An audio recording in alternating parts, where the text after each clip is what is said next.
Assalamu alaikum and welcome to Islamic Awakening with me, Reza Ghazim. Stephen Hawking is a scientist, yet he's had the audacity to say that God doesn't exist. Why doesn't he stick to his day job in contributing to the progression of science? What challenges does this poster boy for atheism pose for monotheism? Does the monotheist actually have an answer for the atheist, or has the concept of God been marginalized to the realm of the backward and the uneducated? Has the evolutionist triumphed over the creationist? Or is it simply a case of opportunism that, as in the case of the experimenter Leon Lederman, who labelled the Higgs particle that was being sought at the Large Hadron Collider as the God particle? Scientists know that controversy around God sells. Or is this a cynical take on an age-old controversy? To address these issues, we have our esteemed guest, Professor Tariq Ramadan. Welcome to the program. Thank you. I would like to start off by asking you, do these scientists even deserve the attention they get when they use the concept of God, which they often don't believe in, to peddle their theories? And also, why must we respond to them? No, I think we have to take this seriously because, of course, they are in a field where we are talking about science, and they are coming and trying to explain how things work and how things are, in fact, in reality. And sometimes they go further than that and come with some of the answers, and they are great minds. And I think that as much as some of them, and not all of them, are arrogant with their knowledge, we should not be arrogant with our answer. So that's none of your business. You don't have to answer. Of course, they are human beings and they have the right. He has the right to have an opinion about God and say, I don't believe. Now, we have to differentiate in our answer between his personal belief and his scientific knowledge. Because his belief is not the scientific knowledge, it's just his position.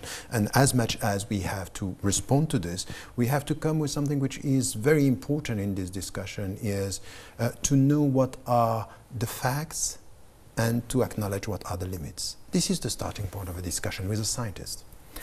One of the things that sometimes people would argue that because they are a scientist and because they're attacking religion and they're coming from the Western development and the relationship between religion and science, and therefore they're given attention more than is perhaps due to them. Is that an unfair accusation? No, it's true, of course, because they are in a field where they are very knowledgeable. These are great minds, as I said, and of course sometimes we are overestimating what they are bringing into the discussion. But once again, at the same time, it's quite interesting to listen to what they are saying, because in fact, Stephen Hawking is not criticizing religion. He is stating his belief. I don't think that the universe needs God. And this is a starting point. Say the starting point is not even the Big Bang, is the quantum fluctuation. This is the way he sees. He sees the whole thing. So we can go further and say, okay, let us go for this discussion, because I want to know if what you are saying here is, these are facts or hypotheses. And if it's hypothesis, so it's where science is ending and where our beliefs are on equal footing. So I would say that it's good for us to enter into this discussion for two reasons. The first one is to take science seriously, but also to know what is scientific and what is hypothetical. This is one thing. The second for us, from a religious viewpoint, is to be very clear that it's not because we have a deep faith that we are rejecting science. This is in fact the problem in the West. In the West, we have a history where the church was saying not too much rationality. Blaise Pascal, the French philosopher, was saying we have to write against those who are going too far in science. So saying science is dangerous. We never had this in the Islamic tradition. We are not coming from the same background. What we are saying is that there is nothing in the Quran which is against science, but we should never be scared of science, because we will never find in science something which is against our religion, if we understand both in a very deep way and not with a superficial understanding. One of the things that is threads that seems to be coming out of these arguments about, that there are a set of mathematical laws which can kind of like unify nearly everything that is going to be said, and that's what is being sought after. So in a sense, one of the arguments that is put forward is that actually God is not needed, because all of these mathematical laws actually sum everything up. Mm-hmm. So is God needed? It's interesting that you are putting things like this, because this is really the way scientists will talk or speak about God, saying, is he needed? From a religious viewpoint, it's not a question of a need. It's a question of faith, and it's a question of a reality. This is, one of the names of God in our tradition is al-haq. He is truth. So it's not, do I need him for him to exist? No, that's the wrong way of putting the equation. This is a rationalist way of dealing with it. But at the same time, when they are coming with this, they say, okay, you know what? The universe is autonomous. We don't need a creator to explain. No, you don't need a creator to explain how it works, but not why it is. That's completely different. Because even this law that you are talking about, where do they come from? Come like this? It's as if, Jean-Jacques Rousseau, the French philosopher, was saying once, he said, the people who believe that there is no God are like the people who have letters of the alphabet, and then you throw them away and you have the dictionary. It doesn't work like this. You can explain how, but you cannot explain why. And this is a very old philosophical discussion. So the people that we have coming from the scientist background now, some of them are very cautious. And this is where I find it right. When we have, for example, one of the greatest astrophysician today, by saying, my limits is to say the way I look at the world, but I need to be humble, intellectually speaking, and not to answer to this question. And he was coming with something which is exactly the point that you were raising before. Say, my contribution to science is so much and so important for the people that I have to be very cautious with my personal answer to the meaning of life. So I'm suspending my answer in order not to confuse the fields, which is the intellectual humility that we need. On the other side, it would be good for Muslims to stop having a very superficial understanding of science. For example, coming from all this discussion when it comes to evolution. You have some Muslims who are coming with very superficial understanding, say, the very moment you speak about evolution, it means that you are against the Quran. They don't know about Islam, they don't know about the Quran, and they don't know about science. And this is where we have to come to a discussion a bit more equipped, not in a simplistic way, because by this, we are acting against science and against religion at the same time. And I think that both are needed, because science are helping us to have a better faith, and faith is helping us to have a better understanding of what science could be in our life. It's interesting. I just want to go back on something that you said earlier, that you said that they can talk about the how, but they don't, going into the realm of the why becomes problematic. Do we have an answer? Do the Muslims have an answer to the why? Yes, of course. And what is that answer? So the answer is exactly, the answer is exactly where you acknowledge the fact that you can know a lot, but you cannot know everything. It's the limitation. It started, in fact, not even with Islam. It's the rational, natural way of looking at things when Socrates is saying, I know that I know nothing. That's it. You know that you know nothing, meaning you can know a lot, but at one point, there is a final question, why am I here? So I can answer how I can deal with my life, but how? And this is why we are saying that this is why we need God. The need of God here for us is coming from our intellectual yearning towards the meaning of life. Why am I here? If I can interrupt here, because you're saying it's our need, and one of the arguments that is sometimes put forward is this thing that it is precisely that. It is the need of man to have a God as opposed to God actually existing. And so therefore, you're arguing in those terms. So how does that work? No, but that's a very interesting question, because for somebody who is starting with rationality, Of course, you say, oh, it's a need and you are yearning for an answer, so you created God, which is Feuerbach, the German philosopher, was saying, man is a God for man. So we created God. From an Islamic viewpoint, a religious viewpoint is the other way around. In fact, what we are saying is that God put in our heart a spark yearning for Him. So in fact, it's exactly the opposite. The need for Him is coming from Him, only if you believe in Him. If you get that right. So it's not, it couldn't be a rationalist response. And this is why in our discussion with atheists, sometimes we are trying to convince them of His presence.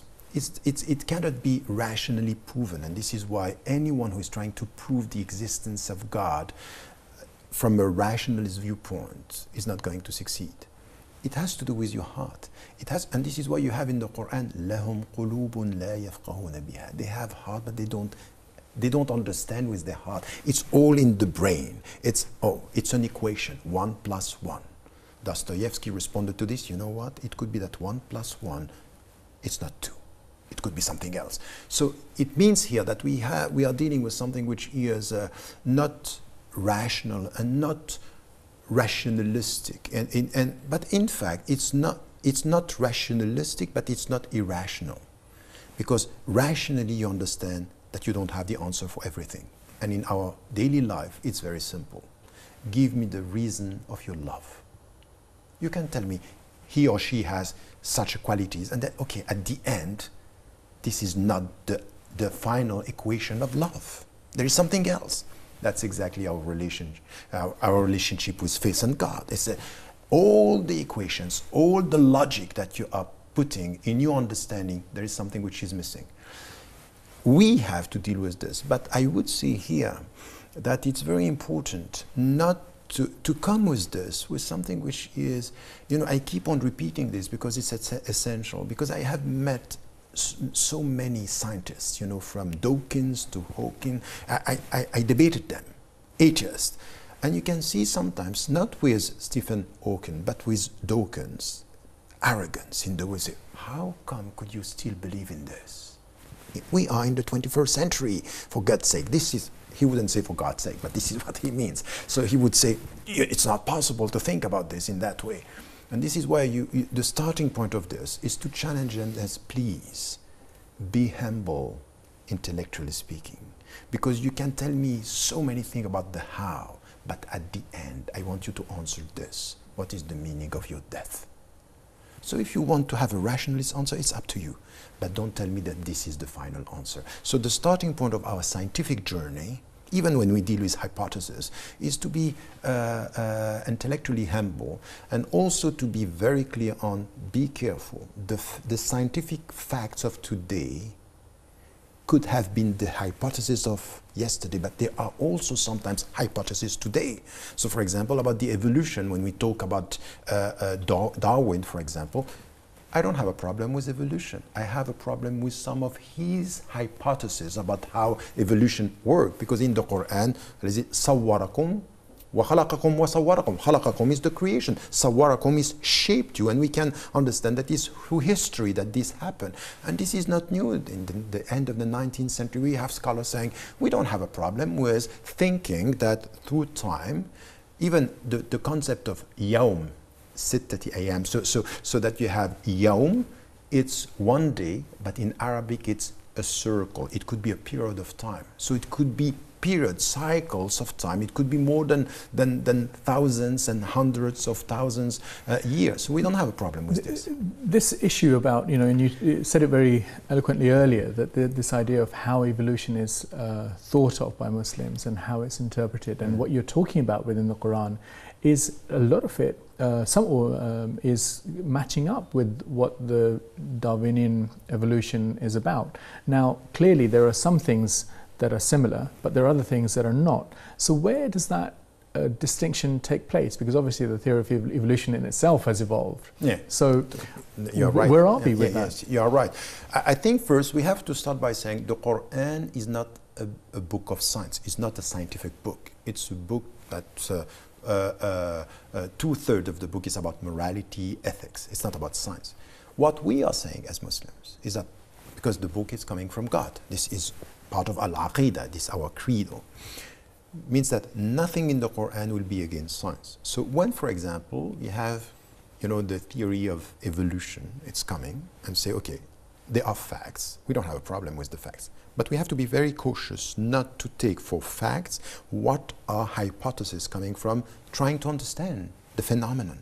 And this is what we have here, for example, when they are saying, oh, you know, the origin, it's not coming from God, it's an evolution. We say, no, it might be that here it's a hypothesis. You are adding to facts an understanding beyond the limitation, and this is exactly what we have even with the Big Bang. When, for example, you have somebody like Stephen Hawking saying, no, it was not a Big Bang. Oh, so I thought it was a fact. No, it's not a fact. These are hypotheses. So I would say here that from a religious viewpoint, when you have facts or facts that could appear as being against our religion, the intellectual position is wait and see, because it could be that we have to go further.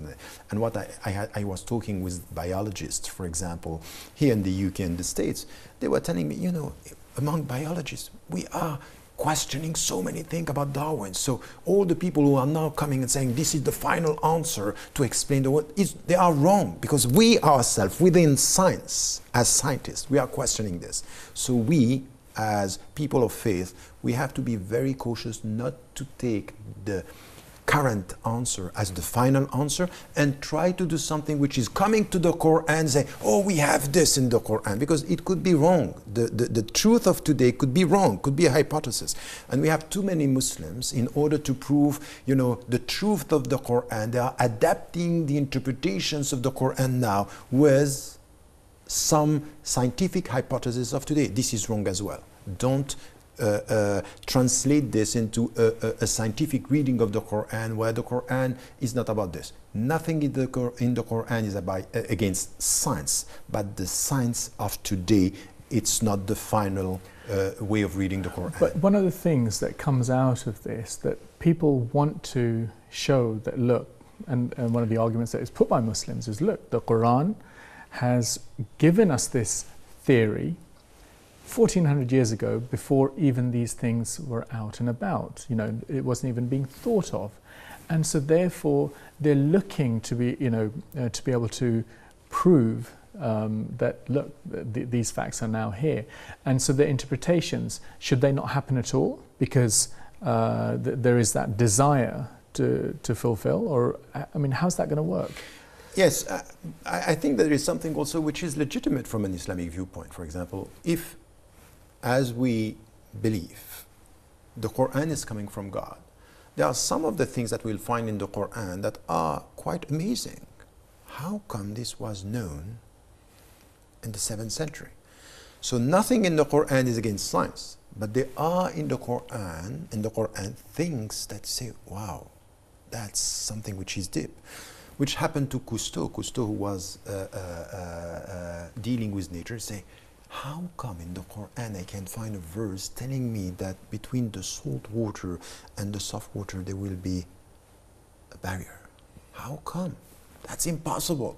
It's in the Quran. It's بينهما برزخ لا يبغيان. So this, you find this, that there is something which is between the cells, that from the salt water and the soft water, there is something which is, they are not mixing.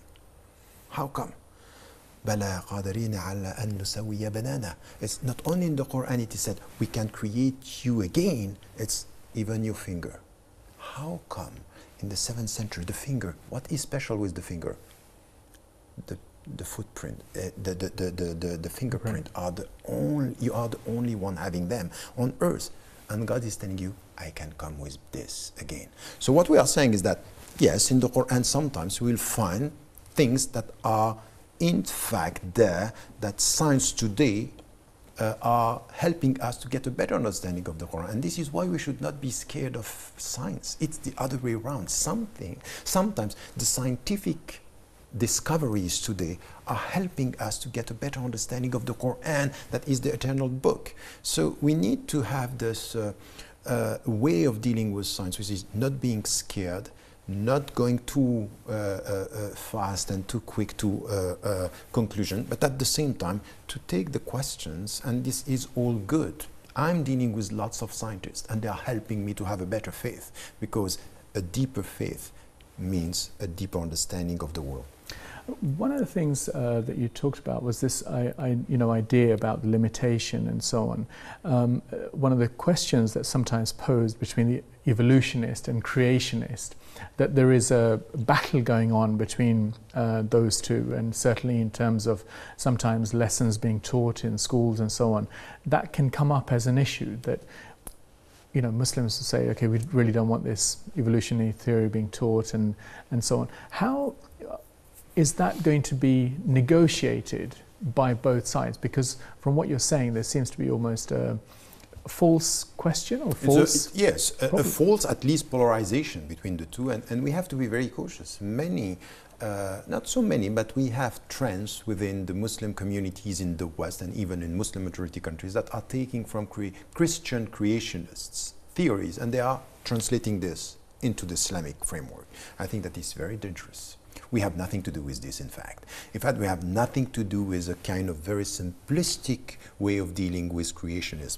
What we can accept is something which is intelligent design. That's something which is part of a perception that there is an evolution, but God wanted this evolution to happen the way it's happening. So, by this, what we have to be very cautious with is not to come with a translation of the Christian creation and say, no evolution, nothing happened, the world was, and it's literalism. That's not us. That's not our understanding of things.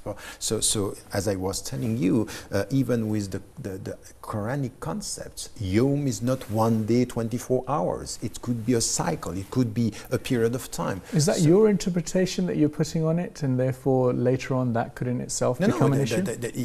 No, of course. But this is exactly a very interesting point.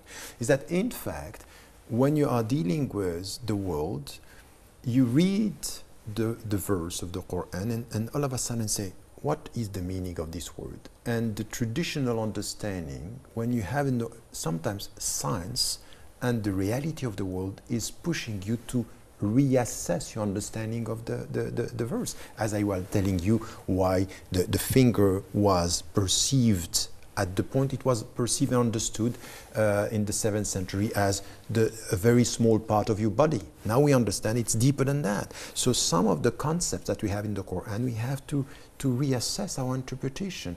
This is why science is helping us to have a better understanding of the Quran. So it's the other way around. You should not be scared of science, but science are helping us to get a deeper understanding of the Quran. So these interpretations are not new. There are things that we have been working, and scientists and Muslim scholars have been dealing with over, at least when we are talking about creationists, over the last century. And I think that this is very important. So the simplistic creationist take on science, that's problematic. We need to be very cautious with this. Evolution, it's not a problem for us. The hypothesis put over the evolution theory or evolutionist theory, this is why we have to be involved in the discussion. Thank you very much, Professor Tariq. Unfortunately, we've run out of time at this moment. And one of the things that's come out very strongly, and we've touched on a number of things, that this idea that this discussion and this question around creationism and evolution being in rivalry may well be a false polarization.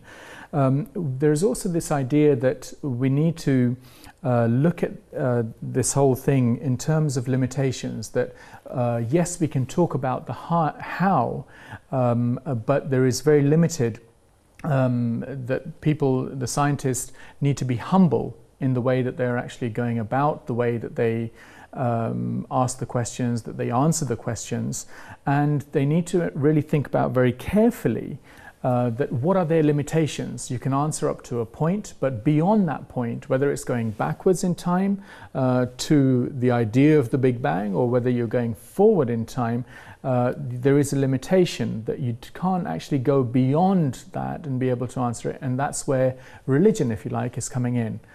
Unfortunately, the time is up for today's topic. I would like to thank Professor Tariq Ramadan again, and of course all of you at home for watching. Goodbye until the next time and another edition of Islamic Awakening.